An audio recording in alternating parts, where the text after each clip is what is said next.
네, 시청자 여러분 안녕하십니까? 뉴스타트 3부 시작합니다. 첫 소식입니다.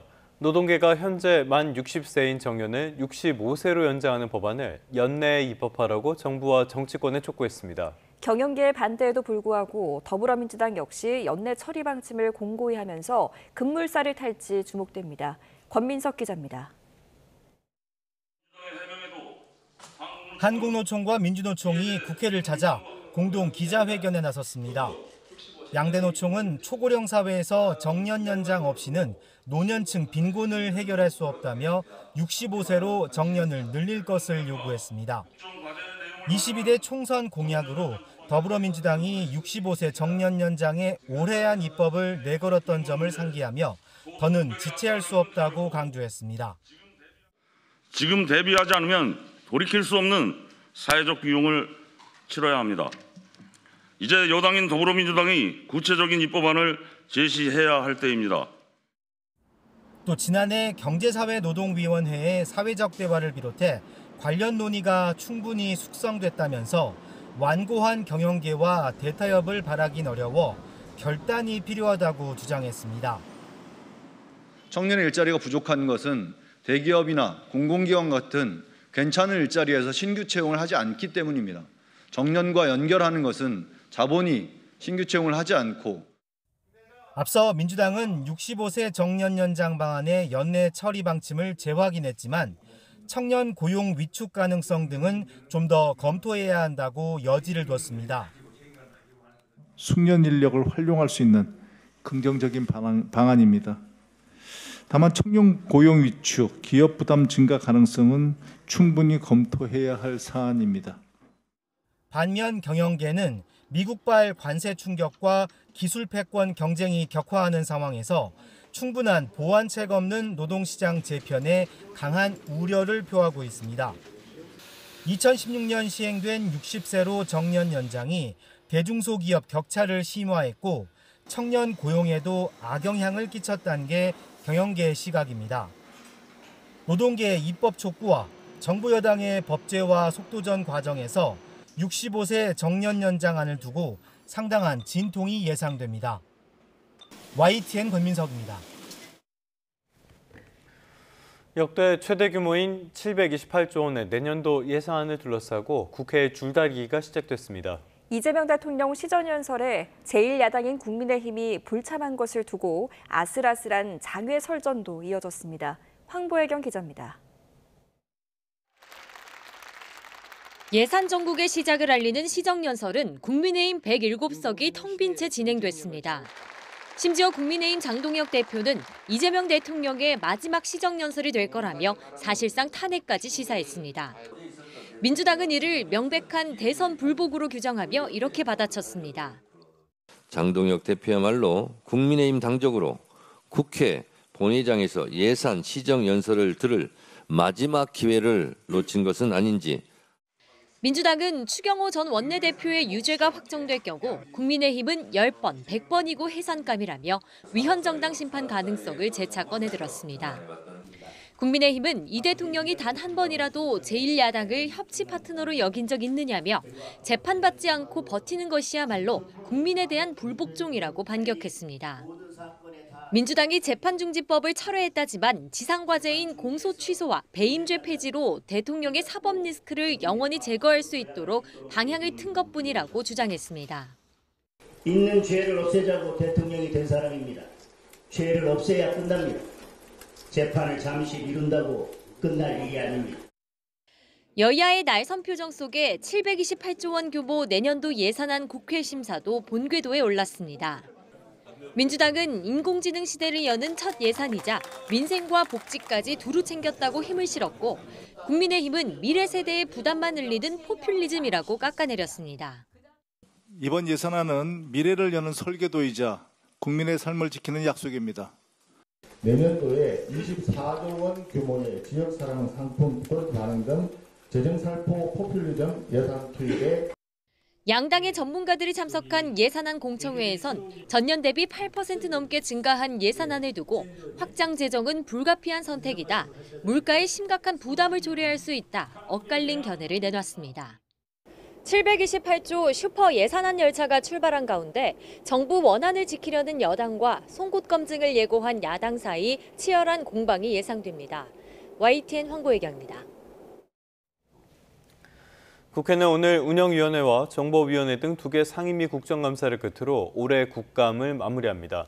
운영위에선 대통령 비서실과 국가안보실, 대통령 경호처를 대상으로 감사가 진행되는 가운데 김현지 대통령실 부속실장 증인 채택이 무산된 것을 둘러싼 여야의 공방이 예상됩니다. 예산결산특별위원회도 오전에 전체 회의를 열어 내년도 예산안과 기금 운용 계획안 등을 논의합니다. 개혁신당 천하람 원내대표는 정부가 발표한 11호 부동산 대책에서 일부 지역이 조정 대상으로 지정된 것은 법률상 요건을 갖추지 못해 위법하다며 행정소송을 예고했습니다.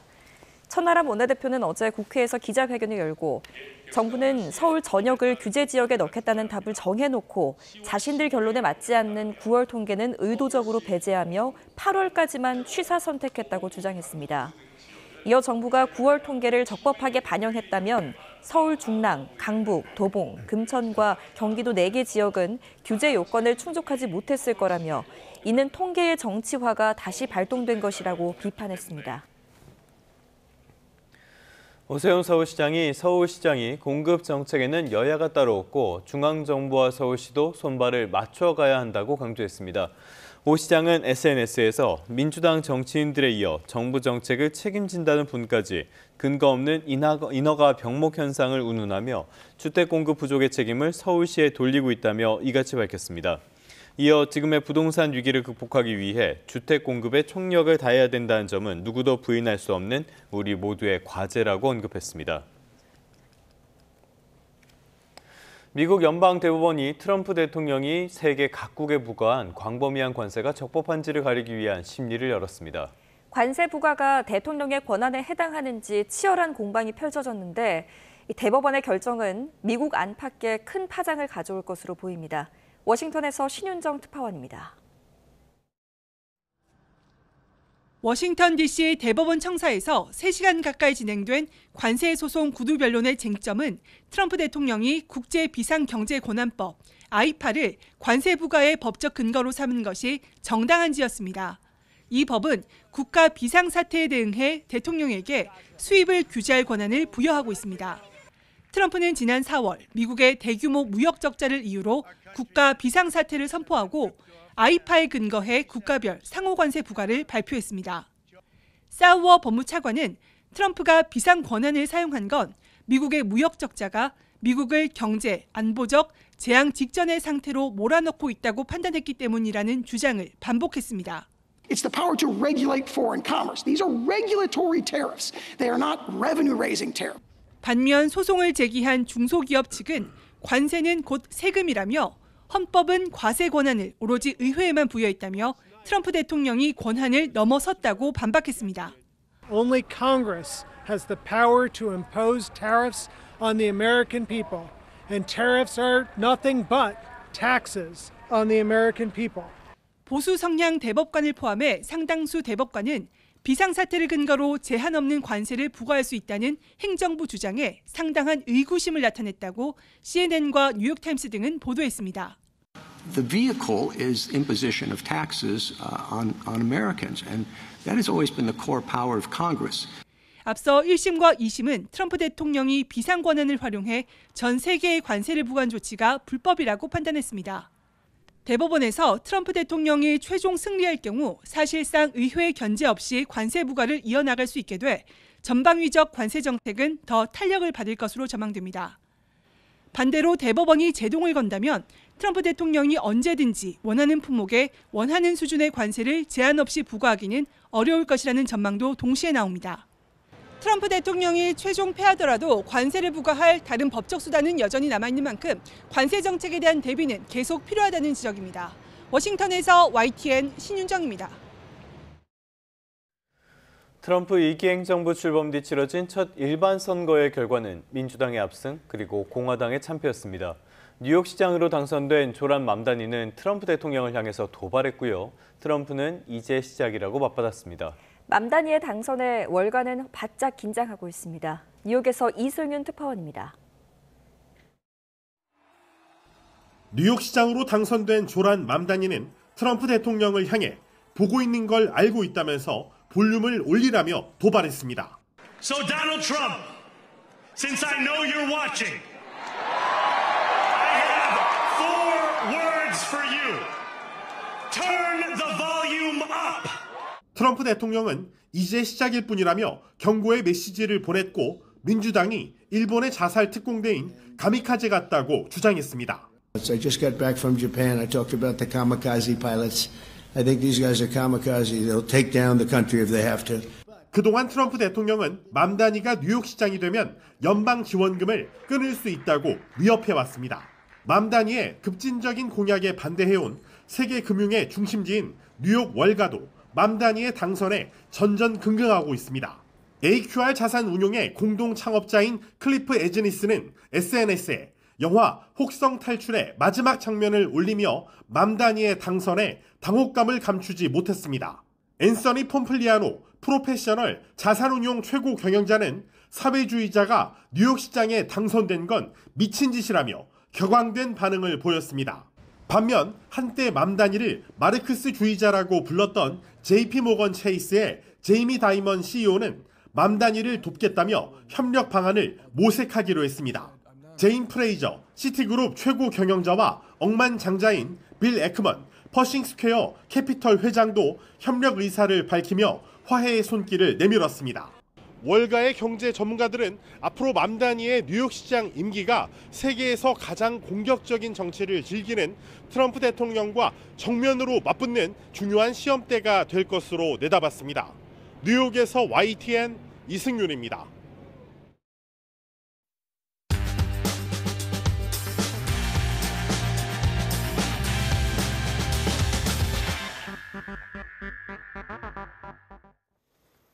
(11월 6일) 목요일 스타트 브리핑 시작합니다. 먼저 서울신문입니다. 지난 2일 서울 도심에서 음주운전 차량에 치여 50대 일본인 관광객이 사망한 사건이 있었죠. 딸이 효도관광으로 준비한 여행이었는데 어머니가 안타깝게도 참변을 당해서 공분을 샀습니다. 음주운전 처벌 실효성에 대한 비판의 목소리가 큽니다. 그런데도 아직 음주운전자 10명 중에 4명은 또 술을 마신 채 운전대를 잡고 있습니다. 음주운전 재범률은 2020년부터 지난해까지 40% 아래로 떨어진 적이 없습니다. 마약 재범률에 버금가는 수준입니다. 술을 마셔도 운전대를 잡는 이유, 처벌이 느슨한 탓이 큽니다. 2023년 기준으로 음주운전으로 재판에 넘겨진 2만 5천여 명 중에 56%가 집행유예 선고를 받았습니다. 이런 가운데 지난해 음주운전 사고는 11,307건, 사망자는 138명에 달했는데요. 초범부터 강력한 처벌이 이루어져야 한다는 지적이 나옵니다. 술을 마신 상태에선 시동조차 못 걸게 하는 음주운전 방지장치 제도도 의무화되는데 내년 10월쯤에 실질적으로 시행돼서 아직 1년 정도의 공백이 있습니다. 술자리 있는 날엔 차 끌고 가지 마시고 끌고 갔다면 무조건 대리운전 부르기 기본 중에 기본입니다. 다음은 혼인과 출생아 수가 늘자 풍속도가 바뀌었다는 중앙일보 기사인데요. 돌잔치 예약 전쟁이 벌어져서 아이를 낳기도 전에 태명으로 예약하는 경우도 많다고 하네요.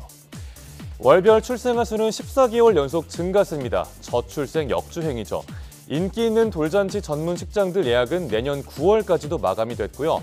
아이가 태어나기 전 꼬물이, 꼼꼼이 같은 태명으로 돌잔치부터 예약하는 부모도 늘고 있습니다.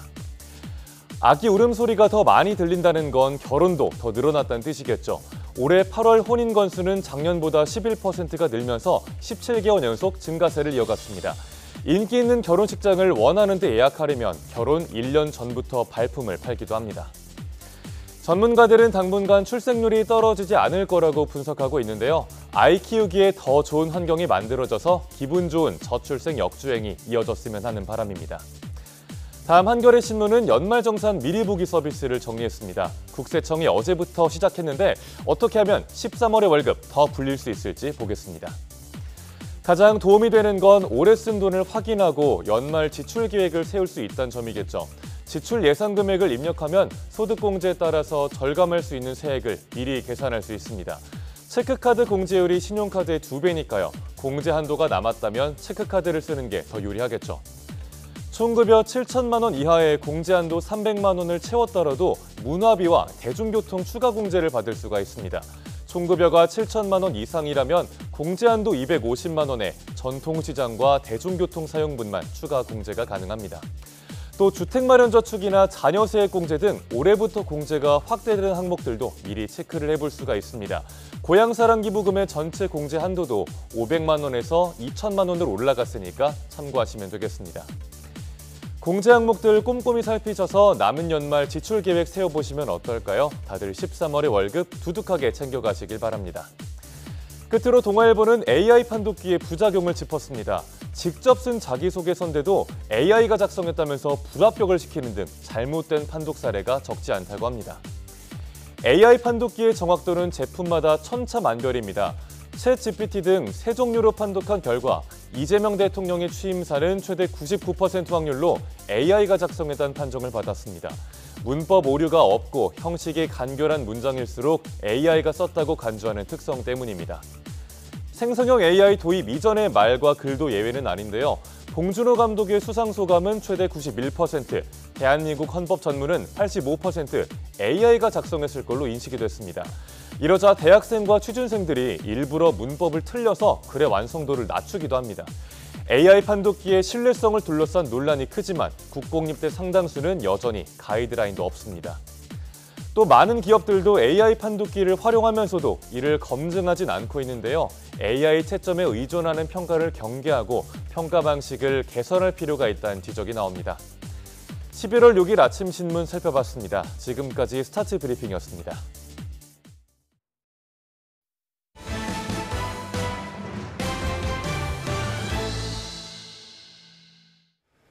다음 소식입니다. 김건희 씨가 통일교 측이 건넨 샤넬 가방 2개를 받았다는 사실을 처음으로 인정했습니다. 하지만 그라프 목걸이에 대해서는 수수 사실을 부인하고 있습니다. 배경을 놓고 여러 가지 해석이 나오고 있는데요. 특검은 모순된 태도라고 지적했습니다. 김영수 기자입니다. 김건희 씨가 통일교 측으로부터 받은 금품은 크게 3가지로 모두 8,200만 원에 달합니다. 800만 원과 1,200만 원짜리 가방, 6천만 원이 넘는 목걸이까지 건진 법사는 모두 김건희 씨에 전달했다고 털어놨습니다. 그런데 김 씨는 가방 2개만 받았다고 인정했습니다. 김건희 씨의 자백 같지만 상황에 떠밀린 거라는 분석이 지배적입니다. 목걸이와 달리 가방의 경우 전달자인 건진 법사뿐만 아니라 가방을 교환한 사람과 목격자 진술까지 재판 과정에서 드러났기 때문입니다. 가장 비싼 목걸이 수수를 부인한 건 금품 액수를 고려한 변론 전략이라는 해석도 나옵니다. 알선수재 혐의가 금액에 따라 형량을 나누진 않지만 금품의 의미나 죄질을 고려했을 거란 겁니다. 알선수재 혐의 구성 요건인 청탁 여부를 다투기 위한 최소한의 방어선이라는 시각도 있습니다. 김건희 씨 공소장에는 통일교 측이 목걸이를 건네면서 자신들 행사에 교육부 장관 참석을 청탁했다고 적시됐는데 가방 전달 때보다는 구체적입니다. 특검은 실제로 교육부 내부에서 움직임이 있었다고 보고 건진 법사 증인신문에서 관련 내용을 언급하기도 했습니다. 특검 관계자는 김건희 씨가 진술을 번복한 데 대해 모순된 태도라고 지적했습니다. 또 특정 종교 집단이 선물을 준 이유가 있을 거라면서 알선수재 혐의를 입증할 수 있다고 자신했습니다. 남은 재판에서는 통일교 측이 전달한 금품의 대가성 여부가 쟁점이 될 걸로 예상됩니다. YTN 김영수입니다. 수십억 원대 사기 행각을 벌이고 2년 동안 도피하던 수배자가 순찰하던 경찰에 덜미를 붙잡혔습니다. 서울경찰청 기동순찰대는 지난달 21일 투자를 빌미로 41억 원가량을 가로챈 혐의를 받는 50대 남성 A씨를 체포했다고 밝혔습니다. 경찰이 번호를 조회한 결과 보험 미가입 차량으로 드러나 정차를 요구했지만 A씨가 달아났고요. 결국 3km 추격 끝에 서울 서초구의 한 골목에서 경찰에 붙잡혔습니다. A씨는 투자가 실패할 때를 대비해 담보를 요구하는 방식 등으로 지난 2013년부터 10년 동안 피해자 24명으로부터 41억 원가량을 가로챈 혐의를 받고 있습니다. 경찰은 A씨를 의무 보험 가입 없이 운전한 혐의로 입건하고 수배 관서인 서울 강남경찰서로 넘겼습니다. 국민권익위원회가 공익신고자에 대한 손해배상 청구를 금지하는 등 관련 법을 개정해 신고자 보호제도를 강화하기로 했습니다. 권익위는 이와 함께 수사기관이나 감사원에 진정, 제보를 접수한 신고자도 보호하는 내용을 담은 부패방지 권익위법과 공익신고자 보호법 개정안을 입법 예고한다고 밝혔습니다. 개정안은 신고를 알아내려 하거나 신고 취소를 강요하는 행위도 불이익 조치로 간주하고 불이익 조치가 예상될 때도 공익신고자 보호 신청을 할 수 있게 하는 내용이 담겼습니다. 청계천 산책길에서 성면이 포함된 인조 슬레이트 조각이 대거 발견된 상황, 저희 YTN이 단독 보도로 계속 전해드리고 있습니다. YTN 취재진이 과거 보건공사 자료와 전문가들을 통해 청계천의 성면이 대체 어디서 온 건지 추적해봤습니다. 양동훈 기자가 단독 취재했습니다. 매일 5만 명 넘는 시민들이 찾는 청계천 산책로 주변에서 성면이 포함된 인조 슬레이트가 발견된 건 2달 전쯤입니다.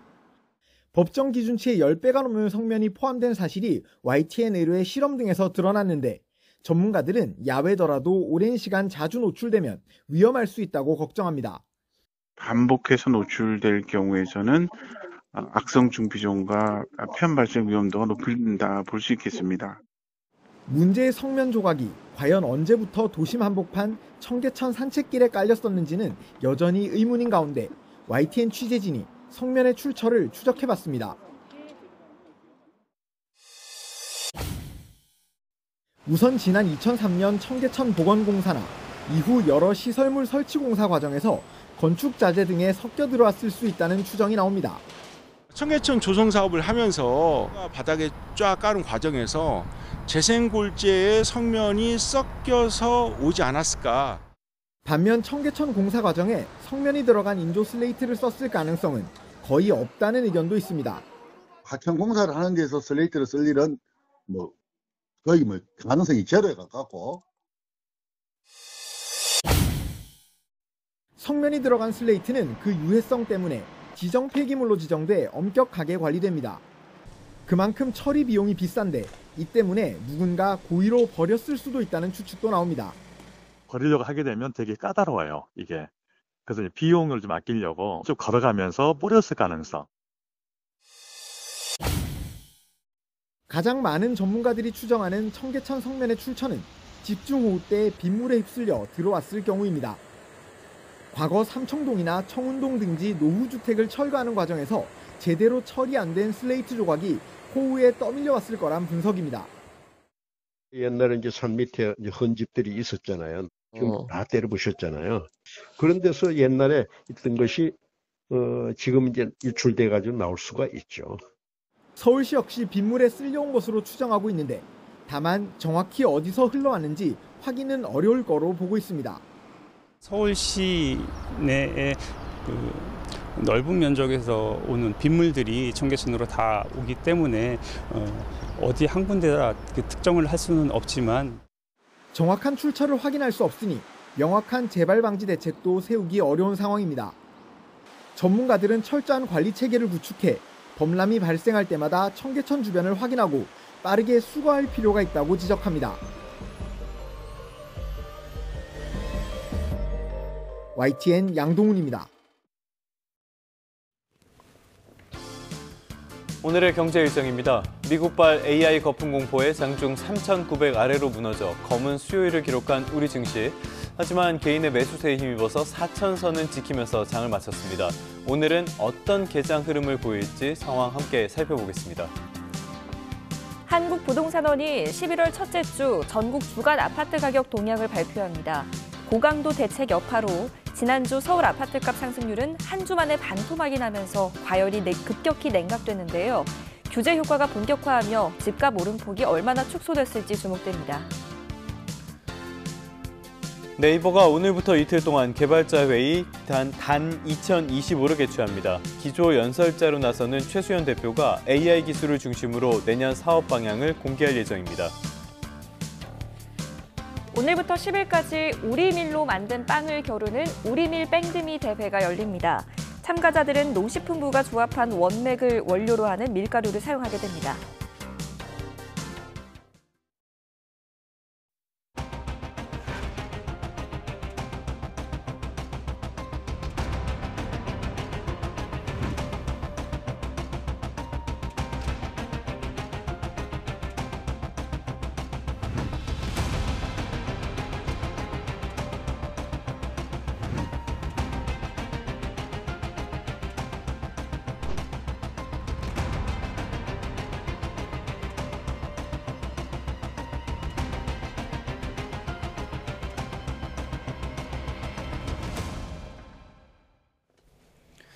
사상 최고치 랠리를 이어가던 코스피가 어제 장중 3,900선까지 내줬다가 4,000선을 가까스로 사수했습니다.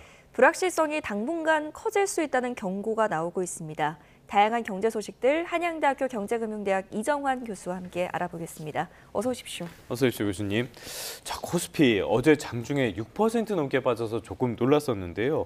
그래도 4,000선을 가까스로 넘기면서 방어는 하긴 했습니다. 이렇게 시장이 흔들렸던 배경은 뭘로 보십니까? 기본적으로는 그 전날 이제 나스닥 지수의 어떤 그러니까 성과가 안 좋으면서 AI 거품론에 대한 이야기가 좀 나오기 시작했고요. AI 거품론이 나오면서 외국인들이 어제 투매를 많이 했다라는 점을 지적을 해야 될 것 같습니다. 장이 시작하자마자 외국인들이 투매를 하면서 코스피 지수가 거의 6% 아래로 마이너스 6%가 날 정도로 굉장히 많이 떨어졌거든요. 예. 굉장히 많이 떨어지면서 흔히 말하는 사이드카가 발동을 하고 이런 상황이 되면서 어디 주식시장이 더 떨어지는 게 아니냐는 공포가 있었는데 이제 개인들이 이제 오후가 지나면서 매수를 하기 시작하면서 마이너스 6%에서 뭐 3% 아래로 마이너스 2.8%대로 제가 떨어진 걸로 기억을 하고 있는데 네. 그렇게 마감을 했다라고 보시면 될 것 같고 사실 외국인이라고 하지만 기관이죠. 외국 기관이기 때문에 외국 기관들의 경우에는 아무래도 이제 수익이 나면은 예. 수익을 실현해야 되는 상황들이고 그렇죠. 특히나 이제 예. 연말에는 뭐 보너스라든지 성과 그리고 내년에 계약 그리고 글로벌 비교 그러니까 이제 사실은 글로벌 기업들은 뭐 아시아 퍼시픽도 있고 유로존도 있고 미국 존도 있고 이렇게 다 나눠져 있기 때문에 또 이런 것들에 대해서 평가를 또 하고 그러니까 여건마다 흔히 말하는 권역마다 평가를 하고 이런 것들이 이제 성과를 보여줘야 될 필요성들이 있기 때문에 뭐 사실 이제 수익이 많이 났으면 외국인 입장에서는 정리하는 것들이 합리적이다. 특히나 연말 시즌 전에 정리하는 것들이 이상한 일은 아니다라는 이런 말씀 드릴 수 있을 것 같습니다. 예. 네. 이런 가운데 지금 B2 규모도 25조 원을 돌파했습니다. 특히 이 개인 투자자들의 투자가 반도체 종목에 몰리면서 반대 매매 우려도 나오고 있잖아요. 어떻게 보세요? 사실 이제 반대 매매랑 B2란 걸 먼저 말씀드리면 네. 어제 정대영 금융 부위원장님이 이제 B2 얘기를 하면서 좀 논란이 됐었는데 B2란 것은 돈을 빌려서 투자하는 게 있고요. 그다음에 주식 자체를 살 때 어떻게 보면은 흔히 말해서 우리가 주식 같은 것도 일종의 담보다 보니까 담보 대출 예. 형식으로 빌려 사는 여러 가지 방식들이 있는데 이렇게 레버리지 베팅을 한다는 것은 올라가는 쪽의 베팅, 흔히 말하는 올라가는 것을 기대하면서 할 수도 있고 내려가는 것을 기대하면서 할 수도 있는데 지금은 굉장히 올라가면서 기대를 한 이런 투자자들이 많아졌다라고 보시면 될 것 같습니다.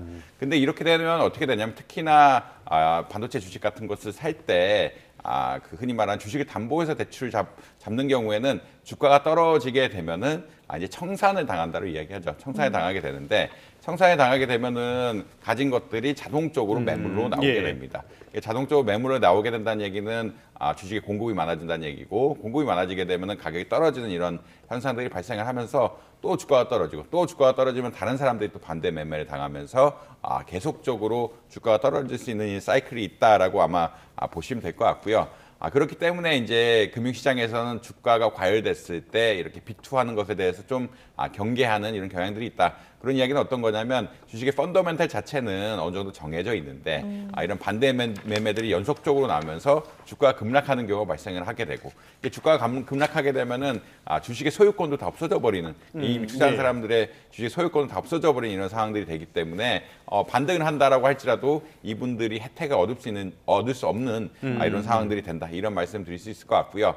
그렇기 때문에 반대 매매 그리고 연쇄적인 반대 예. 매매에 대해서 금융시장에서 늘 걱정하는 이런 생각들이 있다. 이런 말씀 드릴 수 있을 것 같습니다. 조금 전에도 교수님께서 말씀을 해주셨지만은 정부 당국자가 B2를 옹호한다. 이거는 조금 상식 밖의 일이었던 것 같습니다. 자, 앞서도 간략하게 언급이 됐었습니다만 외국인 투자자들 최근에 순매도가 이어지고 있잖아요. 그렇기 때문에 이런 상황이 이어지다 보면은 결국에는 조정 국면이 길어지는 것이 아니냐. 환율 같은 것도 우호적이지 않기 때문에요. 이런 상황은 어떻게 봐야 될까요?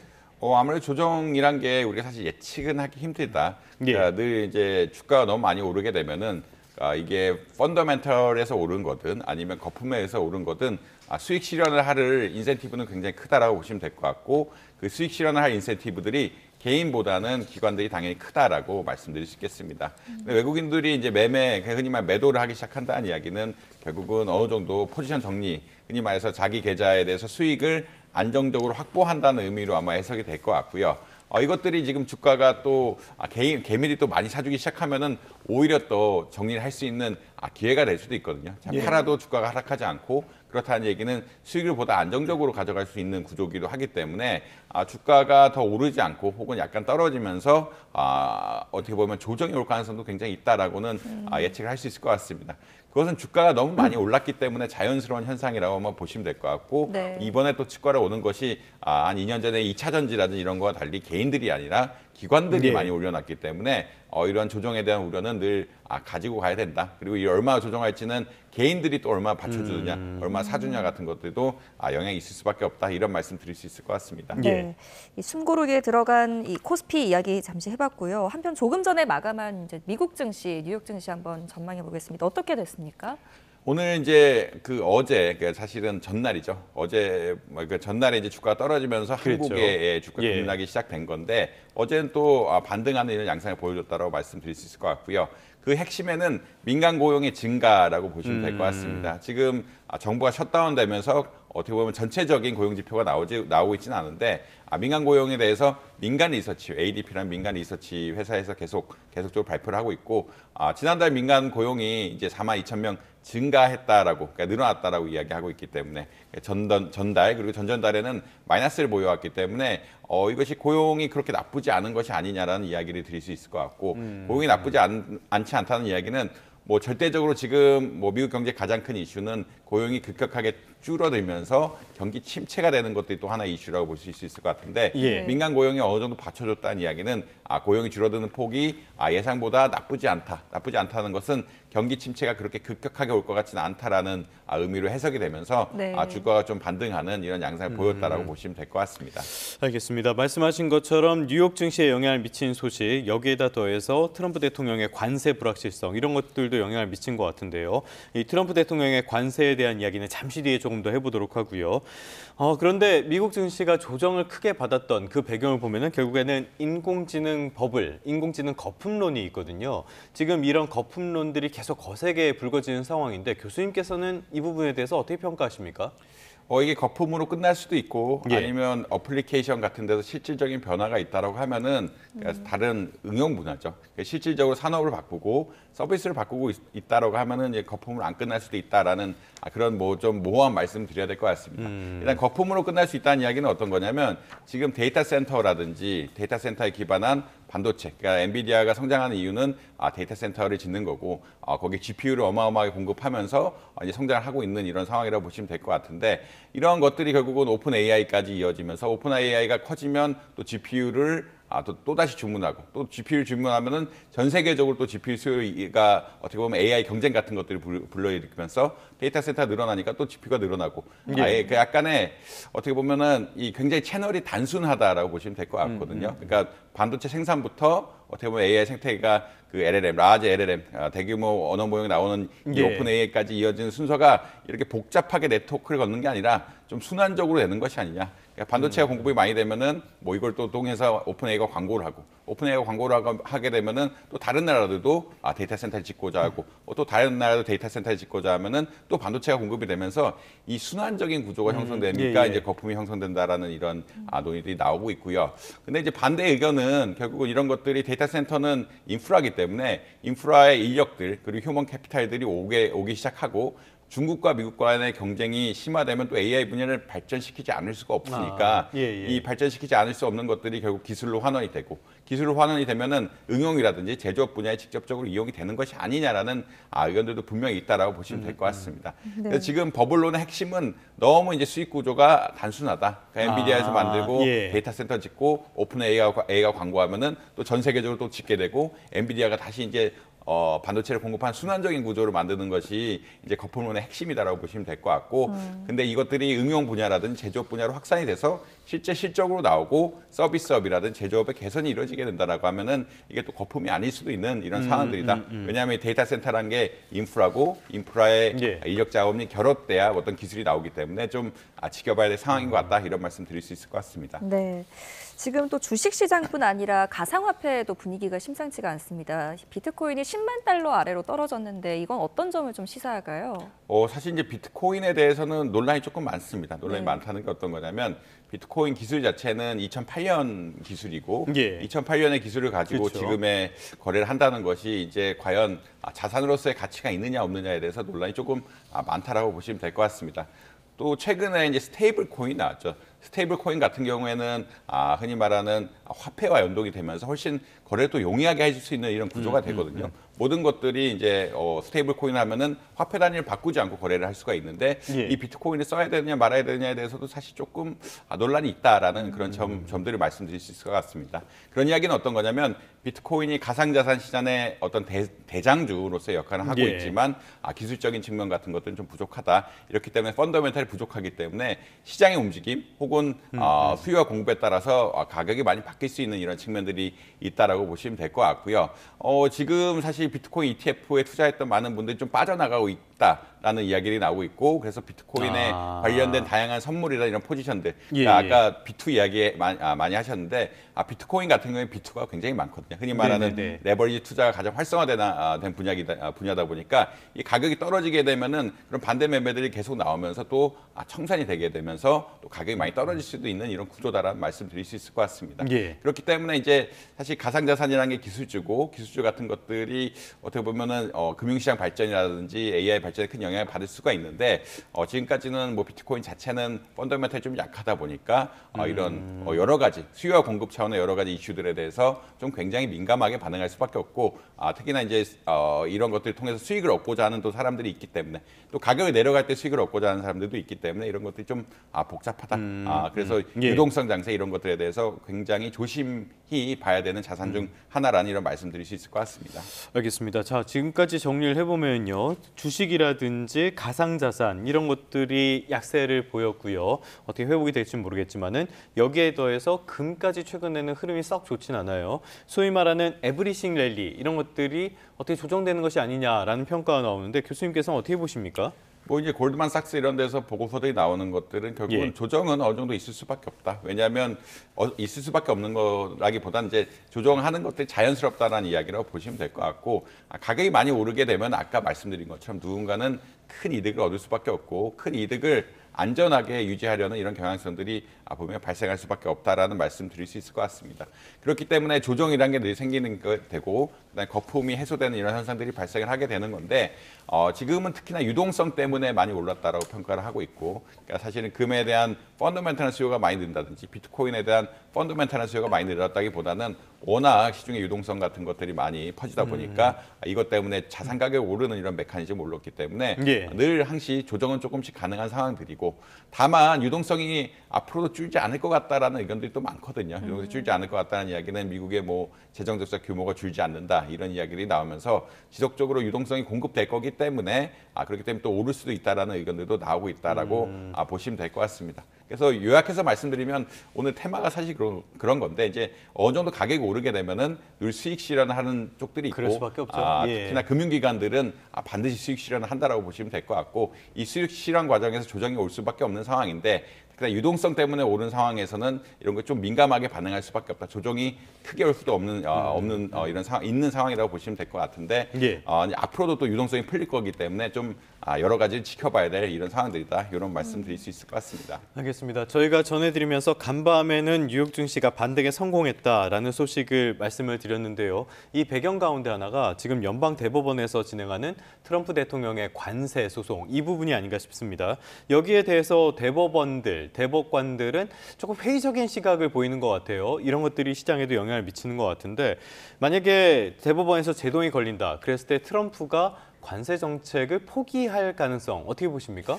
사실 뭐 포기할 가능성은 거의 없다라고 보시면 될 것 같고요. 예. 지금 이슈가 되는 것은 아무래도 관세는 세금인데 세금의 궁극적인 권한은 의회밖에 없다라는 것이 미국의 헌법의 입장인데 예. 이것을 반해서 세금 제도를 대통령이 임의로 바꿀 수 있느냐에 대한 큰 이슈라고 보시면 될 것 같고 지금 앵커님께서 이야기하는 것은 이런 것에 대해서 의회는 펀더멘탈리 그리고 대법원도 이 세금 권한에 대해서는 의회가 바꿀 수 없는 것이 그러니까 의회가 가져야 되는 것이 예. 아니냐 대통령이 가질 수 없는 것이 아니냐라는 이야기들이 계속 나오고 있다라고 보시면 될 것 같습니다. 다만 근데 이제 이것을 정상적으로 의회를 통과시킬 수도 있는 이야기고 다른 방식으로 통과시킬 수 있는 이야기이기 때문에 트럼프 행정부에서 이러한 관세를 과연 철폐할 것인가 그런 것에 대해서는 또 부정적인 입장이 많다라고 보시면 될 것 같고 이게 방법이 지금 이슈가 되는 것은 대통령이 흔히 말하는 비상경제 권한을 써서 관세를 부과하는 것이 타당하느냐. 왜냐하면 관세란 것은 결국은 국회가 정해야 되는 세금이기 때문에 국회가 정해야 되는데 행정부와 입법부와 간의 갈등이라고 아마 이해하시면 될 것 같고 대법원 쪽이 이제 뭐 흔히 말하는 입법부 손을 들어준다 할지라도 뭐 이 상황상 좀 트럼프 대통령의 성향이라든지 이런 것 여러 가지 보면은 다른 방식을 통해서 관세를 도입할 거다 이런 생각은 가지고 있습니다. 네, 우선은 대법원의 선고 결과를 한번 기다려 보도록 하겠습니다. 이런 가운데 어제 있었던 그 일반 선거, 미국 일반 선거에서도 공화당이 참패하는 결과가 있었는데 참패 요인은 뭐라고 분석하십니까? 아무래도 이제 경제라든지 여러 가지 이제 이슈가 있다라고 보시면 될 것 같고 사실 이제 자꾸 관세 논란 같은 것들이 지적이 되고 있고 그다음에 물가 같은 것들이 상승하고 있고 이런 것들 여러 가지 이슈들이 겹치다 보니까 뭐 경제적으로 어려워지는 상황들이 되고 있다라고 보시면 될 것 같습니다. 특히나 이 물건 가격이 오르게 되면은 부유층은 큰 손해를 보지 않는데 저소득층이 또 피해를 많이 보거든요. 그러니까 특히나 관세 같은 것들이 수입 물가를 자극할 수밖에 없고 수입 물가를 자극하게 되면은 또 이런 일반 서민들의 피해가 집중이 될 수밖에 없기 때문에 이런 것들이 또 민주당의 결국은 민주당 지지자들이 이제 도시의 서민들이기 때문에 이런 것들에 큰 영향을 받을 수밖에 없었다라는 말씀을 드릴 수 있을 것 같습니다. 근데 이제 다만 뭐 지금은 사실 이게 민주당이 이기는 지역 원래 뉴저지라든지 버지니아주라든지 뉴욕 같은 경우에는 민주당이 강세인 지역이긴 하기 때문에 뭐 당연한 것이 아니냐는 의견들도 있을 수 있을 것 같은데 아무래도 이번에 좀 예전보다 대통령 선거 때보다 격차가 좀 벌어진 경향이 있어가지고 내년 지방선거가 어떻게 될지 좀 지켜봐야 된다 이런 말씀 드릴 수 있을 것 같습니다. 알겠습니다. 내년도에 중간 선거가 있어서요. 많은 관심을 받았던 결과인데 트럼프의 정책은 당장은 달라지지 않을 것 같습니다. 지금까지 한양대학교 경제금융대학의 이정환 교수와 함께 이야기 나눠봤습니다. 오늘 말씀 잘 들었습니다.